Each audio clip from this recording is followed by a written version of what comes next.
called the Psalm of Creation. Many people will refer to it as that, and I think very appropriately named for that. But we'll go ahead and pick up in Psalm 104, verse number 31.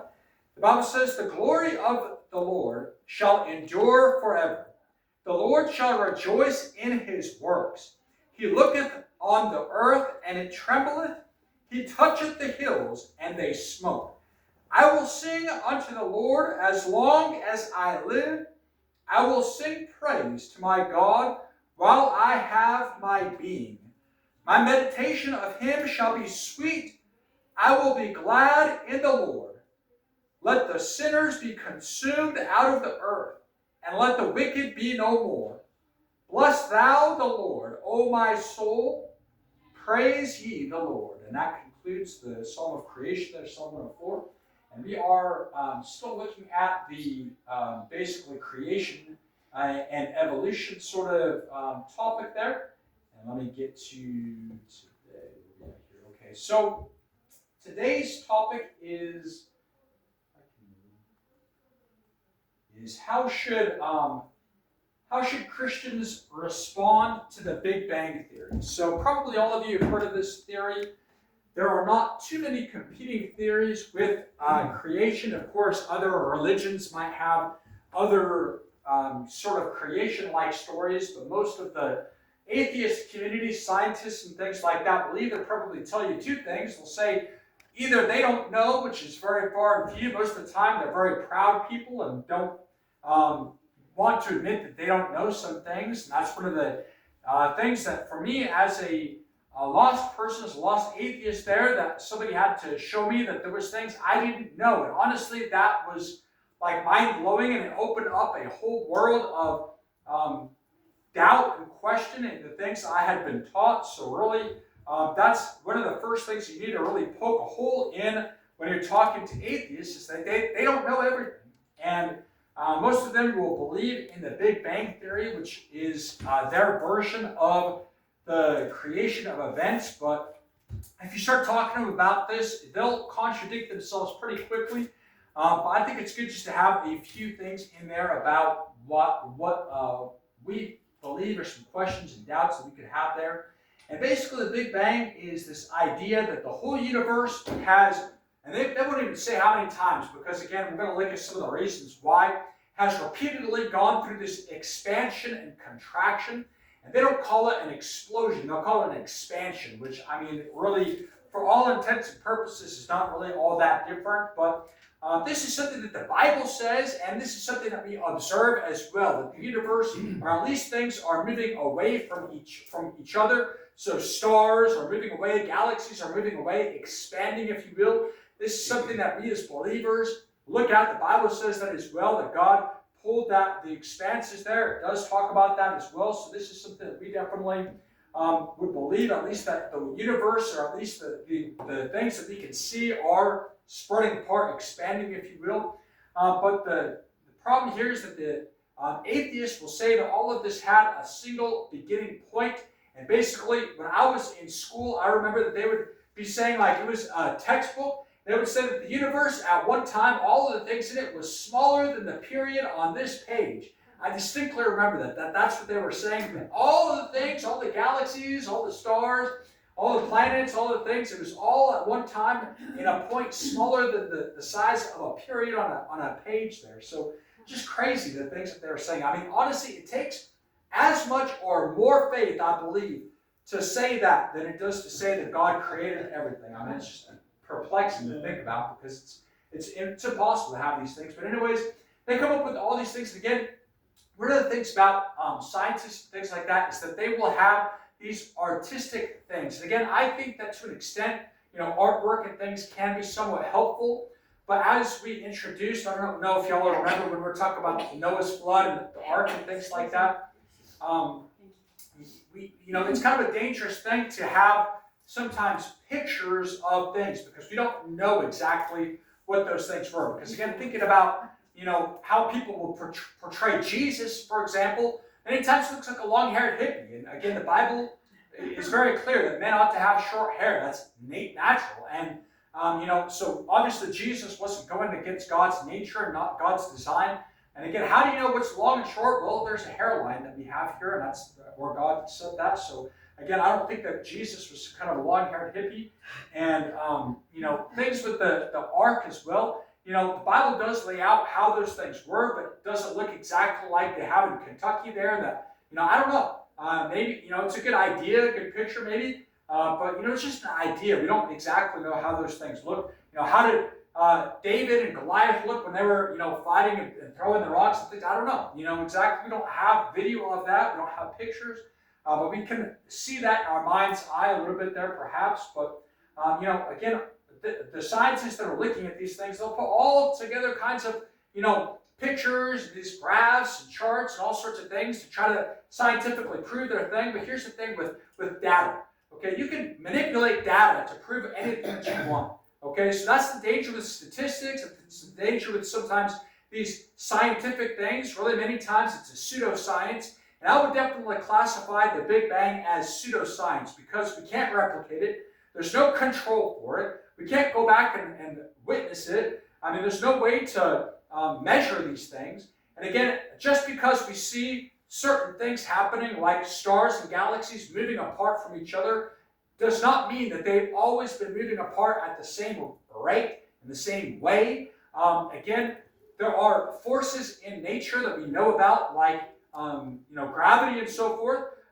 But just because we think we understand some of these things does not mean we understand all of these things, or even the exact shape of the universe and things like that, and the expanses there. But I can tell you there's something beyond the universe, the known universe, and that's the heaven of God. So again, does the universe have an end? I believe it does. I believe that there is a limit to this. And again, depending on who you talk to in the scientific community, some of them will say that there's, hundreds or thousands of universes, and they'll say all sorts of crazy things. They'll say that it looks like a donut, or they'll say it looks like a cone, or it looks like, I don't know. So it's, depending on who you talk to, they have all these different theories. And again, follow the money. That's usually the answer for all of these things, because these people have to come up with things. They get their doctorate by writing like a 200-page thesis. So they have to come up with new information and new stuff, and they study these things and get paid for it. So again, who's paying these things? Who's funding these things? Where are they getting this information? And again, all of these things I think is called into question here. But again, just ideas here that basically the idea is, again, that all of the universe was at one time very small and it is expanding now. And again, they don't even say that that was the beginning, because they basically say that it was a repeated cycle. It continually has been expanding and contracting, expanding and contracting. Now, by what way or how this is happening, they can't even explain.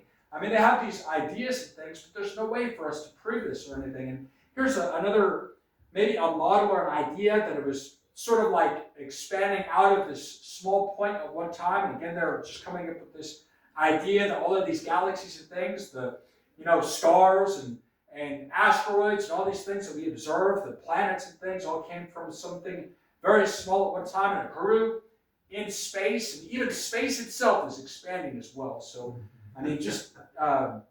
just the idea that they're presenting there. So, the Big Bang Theory, this is the basic definition here I'll condense on here, is the prevailing scientific model of the universe's origin and evolution, proposing that the universe began approximately 13.8 billion years ago. Again, this is one of those things that's always changing. If you talk to people about 30 years ago, they would have said it's only like 5 or 6 billion years old. So they have to keep on adding billions and billions of years to make the models work. Because again, evolution in their mind is the only way that we are here, that the plants and animals and people are here. And they've taken this idea, and again, I think that there's a lot of something to be said for patterns, okay? So God made us to see patterns, and I believe that there are many patterns in nature. We can see patterns, but if you are looking for patterns, many times you'll see them even if they're not necessarily there. Okay, so that's a danger there. So, and again, I think that when they have this seed of an idea of the theory of evolution, which again, as we looked at before, it's not really one cohesive theory. It's macroevolution, which is not scientific, and it's a variation of traits, which they might call microevolution, which that is scientific. Okay, that's something that we observe. That's just a variation of traits. But they take this variation of traits and make this whole big thing about macroevolution. And then, like we looked at last week, they have something called chemical evolution, which, again, I don't have time to go into all of those things as well, but we looked at last week a little bit, just the tip of the iceberg with that. Impossible for this, because, again, those things were, yes, they could come up with certain amino acids and different things, but most of it's going to be toxin that's going to destroy those things very quickly. So it's impossible for these things to all cohesively join to create cells and single-celled organisms and all of these things as well. Because basically the toxic waste of these chemical reactions is going to destroy the life forms and the pieces of information that are necessary there for that. And it's so complex, really it's never been observed, even in the perfect settings of a lab. When we're making these things and forcing it to happen, they still haven't created life in a lab setting, so it's impossible. But they take this idea of microevolution, they make it in a macroevolution, and then they make it in a chemical evolution, and then they call it cosmic evolution. So they're coming up with all of these ideas of how this idea can expand and change, and say, again, with chemical evolution, about basically that, hydrogen can make helium, can advance to something else, and the electrons can basically create other things. It's perplexing, because we never see these things happen in nature, or if they do happen, what the product is radioactive. Okay, so yes, we do see radioactivity in nature. We do see that there are certain things that are radioactive, and as they, combine and create new elements, that they can be formed either to an extent with radioactivity or not, but depending on what's going on there. But again, all of these things would be so radioactive that it would destroy all life anyways. But anyways, the Big Bang Theory is basically saying that about 13.8 billion years ago, an extremely hot, dense point, and again, as I said, about the size of a period or a piece of page, dense point had been expanding ever since. This expansion caused the universe to cool and expand, leading to the formation of fundamental particles, atoms, and eventually stars and galaxies. Strong evidence, they say, and again, this is from their point of view, I'm trying to present what they're saying. Strong evidence supports this theory, including the expansion of the universe, the existence of cosmic microwave background radiation, and the abundance of light elements like hydrogen and helium.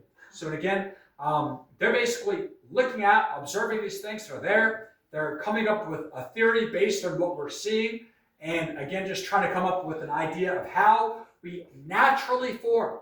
Again, these people don't want to acknowledge that there was a God that created these things. They're trying to use nature to describe the things that we see in nature. But again, from a creationist point of view, we would say that there's no way that nature itself could create the things that we see here. It's impossible. But again, they're just trying to create these things and observe this to make a theory. So key aspects of the Big Bang Theory is the initial state. The theory posits that the entire universe was once compressed into an infinitely hot and dense single point smaller than an atom. Okay, so again, if it's infinitely hot and infinitely small, it's impossible for this to happen. I mean, just common sense would say that this is impossible. But again, saying that it's infinite, well, nothing in this universe is infinite. Okay, so there's nothing that is infinite. So to say that it's infinitely hot and all these things to a single point smaller than an atom, I mean, atoms are very small. So how did all of these things, the stars, the galaxies, the planets, all these things get into that single point? And they have really no explanation for how this happened. But what they do say is that this expansion for sure happened, because we see everything moving away from each other. And again, that's not something that we're denying as Christians. We're not arguing that we do see stars and galaxies appearing to expand. Like I said, even the Bible itself references that as well. So the singularity began to expand rapidly, a process that is still ongoing today. And again, that is true. You do observe that this is the universe is expanding. Things in the universe are expanding. It is not an explosion in space, but rather the expansion of space itself. And again, they're saying, so we can't see space, right? But we can see the things in space. So the stars, the planets, these galaxies and things.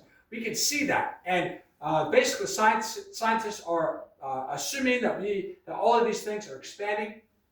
But again, as they're doing these measurements and things, these things are millions of light years away. So they're just trying to determine how many billions of years they think that the universe was based on their estimated distance of the stars and how far away they are and how fast light travels and so forth and so on. And again, we believe that we understand these things about light and so forth and so on. But the more that we study these things, I would say the less we really feel like we understand these things. Because if you get like a little pinpoint of light, basically, and if you put it through a piece of paper, and if you put it all the way down to the size of an atom, that light, if you take a laser pointer and put that light of the laser pointer going through this piece of paper that's the size of an atom, the particles will split off in about 6 or 7 different wavelengths.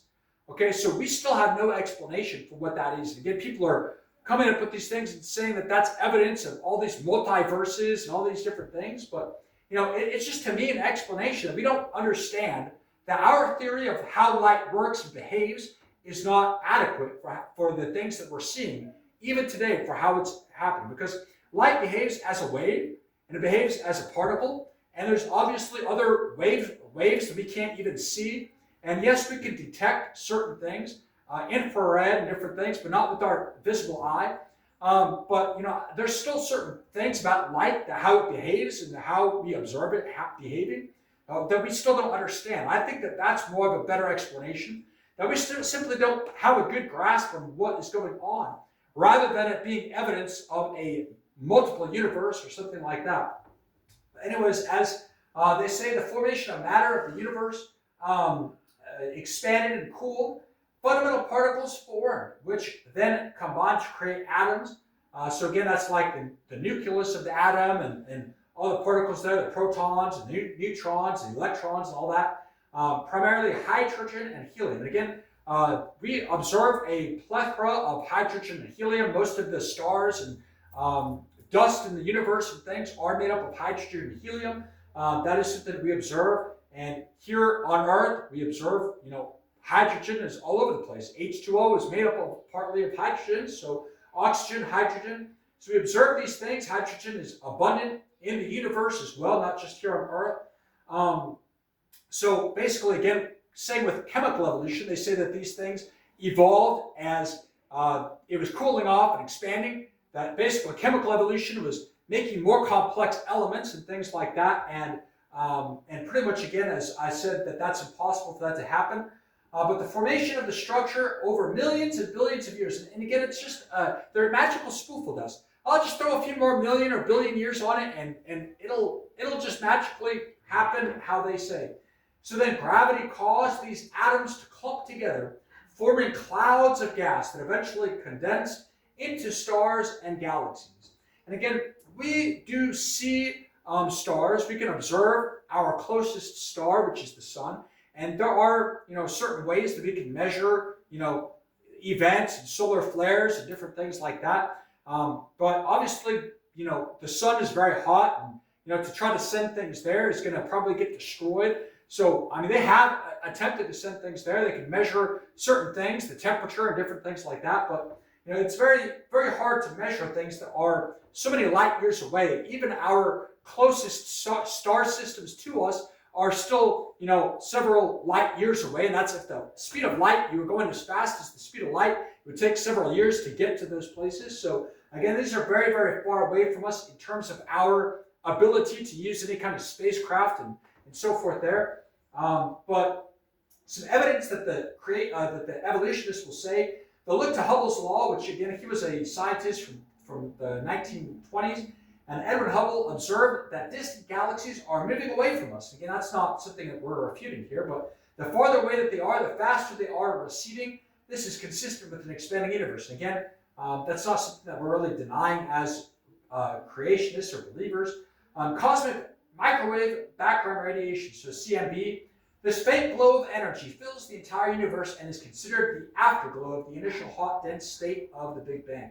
And again, I think that there are other explanations and things. We'll have time to get into all of that here today that would give us a reason to believe that there are, like I said, everything pretty much is radioactive to a certain amount. A banana is radioactive to a certain microscopic levels. Little, pretty much rocks and different things. The air, things like that. To an extent, that's not necessarily a problem.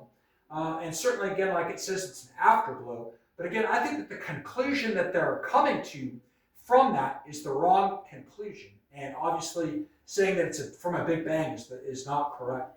So the abundance of light elements. So the theory accurately predicts, as they would say, the observed ratios of light elements such as hydrogen and helium found in the universe. And again, they're starting from what they're observing and coming up with a theory. They're not coming up with a theory and then coming up with what they're observing. So they're making this theory based on what they're observing. So if they're coming up with a theory, it says it's accurately predicting. Well, it's basically backwards of what is really happening. So they're taking what they're observing and coming up with this idea and things like that. So it's not predicting anything. It's basically just observing ratios of light and things that are already there. So again, we're not disputing that these ratios and these elements are found in the universe in the way that they are. Now, why God made more hydrogen and helium than anything else in the universe in terms of proportions and things, I don't know. But he chose to do that. So again, there's things, we don't understand as believers. God didn't list everything out in the Bible. And just because it's in more proportions than other elements doesn't mean that it came from some kind of a cosmic soup or explosion of some kind. So the age of stars, and this is a good point that we need to really address here in just a second, but the ages of the oldest known stars are consistent with the timeline of the Big Bang. And again, this is where I'm going to really refute here, because astronomers determine a star's age by combining multiple techniques. And again, as we've looked at with the age of fossils and the age of rock layers and things like that, it's all circular reasoning when they're coming with these things as well. So the multiple techniques that they're referring to here is primarily a star's properties to theoretical models of stellar evolution. Again, that's where they're coming up with all these things. Because how are we observing these things? How are we measuring them? We can't go back in time 13 billion years to when this supposedly happened and test it in any way. So they're just making models out of what they think, and it says, and using methods like gyrochronology, so that's measuring rotation. So as planets and as systems are evolving, but even the very basics of our own solar system is a perfect example, because we have planets that are spinning at different axes and different directions. So again, this is, even the moons are spinning different directions, orientations, than if it all came from the cosmic dust. So, if it was an explosion or expansion, as they say, we should observe these things coming in some sort of a uniform way that it's spinning. Okay, because that would be the direction of the what is it called, the angle of force that it was going. Okay, so it would eventually come and start to rotate a certain direction, but that's not what we observe. Okay, so certain planets are tilted at different angles and rotating at different angles in just our own solar system. Some planets and moons can rotate in different directions to what the rest of the planets around stars or around, like the moons, are rotating differently around different planets. So again, this is not something that you would expect to observe if there was a Big Bang, like they say. You would expect pretty much everything to be rotating more or less in the same direction, essentially. But that's not what we observe in nature. So they also measure astroseismology, which is studying internal vibrations. And again, this is something that they can look at and see how stars are vibrating and the effects of those things, because most of these things are radioactive and creating basically fission inside of there. And these methods help measure a star's properties like luminosity, spectrum, temperature, and interstructural to estimate its age. And again, to me, we can observe many of those things. I'm not denying that we can test some of those things like luminosity, spectrum, and temperature, and so forth. But the conclusion is erroneously coming to is that indicates how old that those things are. Okay, because again, we don't understand all of the properties. We can't really measure those things.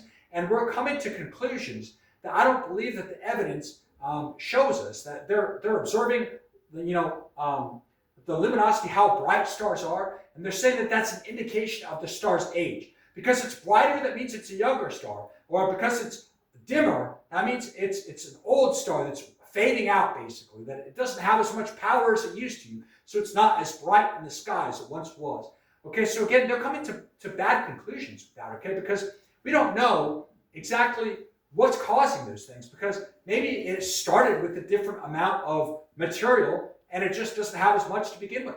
Okay, so again, they're coming to conclusions that I think are inaccurate and wrong. So there are some laws of thermodynamics. I'm not going to have time to get into all of these here as well, but the first three laws of thermodynamics basically refute cosmic evolution, basically the Big Bang and so forth. And we'll just look at the first two, but the third one is also very important to look at as well. But the first law of thermodynamics, it basically is that energy can be transferred and transformed, but it cannot be created or destroyed. The total energy of an isolated system remains constant. And again, that's why they say that the Big Bang happened over and over again.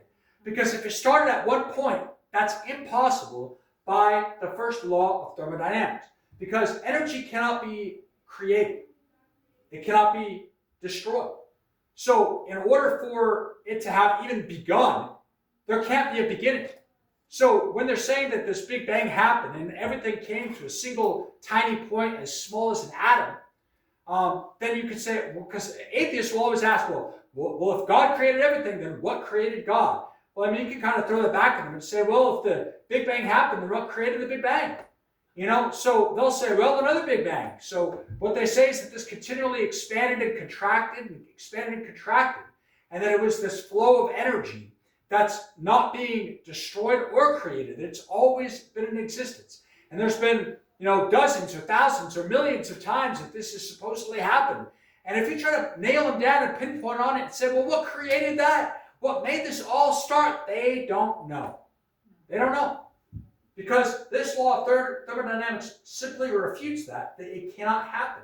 It cannot come from nowhere. It can't come from nothing. So the energy cannot be transferred and transformed. It can be transferred and transformed, but it cannot be created or destroyed. So again, if a car hits another car, the energy from that moving vehicle that hits this other vehicle is transferred from the first vehicle and goes to the second vehicle. The same thing with things that we find in space. If something were to be created, then that's breaking the laws of the first law of thermodynamics. Now, as Christians, we're not trying to say that everything was made by natural forces. Now, where did the energy, where did the power, where did the materials come from? It came from God. Okay, that's a supernatural, one-time event that's never going to be replicated again. Okay, so that's not scientific. I understand that. But I would say that this also is not scientific. Because again, scientific laws that are clearly proven, clearly established, disprove that energy can be created. So when they're saying that all of these things, the stars, the planets, the universe was created in this way, it's impossible. And again, that's why they say that it was continually going, expanding and contracting indefinitely. Because there's no way that it can break the first law of thermodynamics by being created. So basically the law is a statement of the conservation of energy, often expressed as in this formula here, for a non-isolated system. Okay, so basically that's, again, where you can transfer energy, whether it's heat or temperature or movement. Okay, that can be transferred from one thing to another. So if you're cold and you go up to a heater, you can take the heat from that heater and get yourself warm. Okay, so that's the same idea. It could be motion, it could be heat, whatever it is. So that's basically what this is saying. Okay, so another idea, another illustration, is if we eat food that goes inside our body, we don't get our energy to move around, to do jumping jacks or something like that from ourselves. We have to get that energy from something else. And that is something exterior from us, from plants. They get their energy from the sun, and that's not being created or destroyed. It's transferring the energy from the sun to the plant that grows our food, that provides the nutrients that we need, and that's energy basically coming from the sun. I mean, it's not directly, but again, it's being transferred from the sun to the plant, to the apple or banana or whatever that we're eating. So again, that's how we get our energies, because of the transfer of this energy. Okay, so the second law of thermodynamics, and like I said, for the sake of time, we're not going to be able to go into all of these things, but the second law of thermodynamics, the statement is the total entropy of an isolated system can only increase over time or remain constant in ideal cases where the system is in the steady state or undergoing a reversible process. And again, the universe is not in a steady state or undergoing this reversible process. So as we see here, now a key word that we need to understand is entropy. We'll get a definition for that. So entropy, it means well, there's two definitions here, but a thermodynamic quantity representing the unavailability of a system's thermal energy for conversion into mechanical work, often interpreted as the degree of disorder or randomness in the system. Okay, the second meaning here is a lack of order or predictability, gradual decline into disorder. So again, going back to this, how does that mean? So basically, we would expect things to be uniformly disordered as things are going on. Things aren't going to naturally build a house. Okay, things are going to naturally create things. It's going to more or less decay. So a house you would expect to fall apart over time, not for materials to randomly be thrown together into a usable system like a house or something like that. Okay, so function is the law dictates the direction of spontaneous processes, explaining why heat flows from hotter to colder objects and why it is impossible to create a perpetual motion machine that runs on its own. And again, that's pretty much what they're saying that the expansion contraction of the universe is. It's a perpetual motion machine. And it's impossible based on the second law of thermodynamics. So another way to look at this is there's two ways really the example. So a highly ordered system is going to be basically stratified. So for example, lighter things might be on top and heavier things might be on bottom, obviously depending on gravity and so forth there, and the exact substance and things. But that's what we would expect that a highly ordered system would be. Now, a disordered, for example, a liquid, it could be a gas or something like that, it's going to be more random. Okay, and that's more what we would expect as time should go on. Things are going to randomly fall in a more or less, I guess you could say, dispersed ratios, more or less. So another way to look at it is, like I said, with the house. If somebody's just throwing bricks, you're not going to expect that it's going to perfectly fall as a house would be assembled, okay? So if somebody's throwing bricks, a more likely way is that some of them land up straight, some of them on the sides, some of them, cockeyed or whatever. So it's more likely that things are going to fall into stages of disorder and decay as time goes on, not to create order like galaxies and planets and these different systems like that. So what we would expect to find is something more of a unified dispersion, of a spontaneous explosion or something that things are going to go everywhere and more or less in the same way. So, for example, if we got a bomb that blows up, and let's say that the maximum distance is 10 feet that bomb blows up. So in a diameter of 10 feet, debris goes all throughout the 10 feet. And it's not that we're going to expect that this bomb is going to blow up and all of it's going to land over here. I mean, unless it's pointed or forced that way. But unless there's something like directing it, we would expect that from that explosion, the radius is going to have debris approximately in equal amounts throughout that 10 feet of radius. You guys see what I'm saying? Okay, so it's going to be more or less, if there's a large amount in one area, 10 feet away, we would expect that there would be a large amount of other material around the same distance from wherever that explosion was. And again, that's not what we're observing in nature, not what we're observing in the universe at all. So there are clusters of galaxies, clusters of planets, clusters of stars, things like that. And man, for the sake of time here, okay, I'll say this really quickly here, okay? So here's the thing. What does it all come to? This is a monkey, obviously, here, and there's the infinite monkey theorem. Okay, so this is an idea that states that a monkey hitting keys independently and at random on a typewriter for an indefinite amount of time will almost surely type at any given text, including the complete works of William Shakespeare. Okay, so that's the idea of the infinite monkey theorem. If you give monkeys enough keyboards, enough time to type out all of these things on a keyboard, eventually they will type out exactly the works of William Shakespeare. Now, the probabilities of that are literally impossible. I mean, if you look at the math and all of these things, and the awesome thing is about scientists that they've actually studied this and tried to come up with the numbers and things on that with actual monkeys. But the probabilities are physically meaningless number for monkeys, for the numbers of monkeys typing for any meaningful length of time. Because again, if there were as many monkeys as there are atoms in the observable universe, again, this is talking about how many monkeys it would take and how many atoms there are. Now, I mean, just something very small like this object here, it has billions of atoms in it. Now, we're talking about quadrillions of atoms. I mean, it would be an infinite amount of atoms that we would take, that would be necessary for how many monkeys would be. Okay, so there's first of all not enough atoms, second of all not enough monkeys, but also not enough time for even the 13.8 billion years that they say.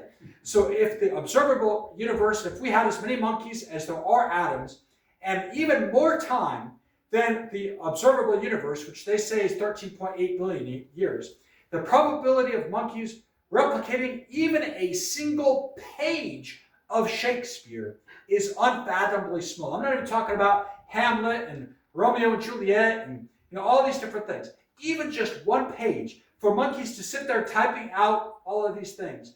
There's not even enough time and not enough monkeys, not enough, as many as would be the atoms of the universe.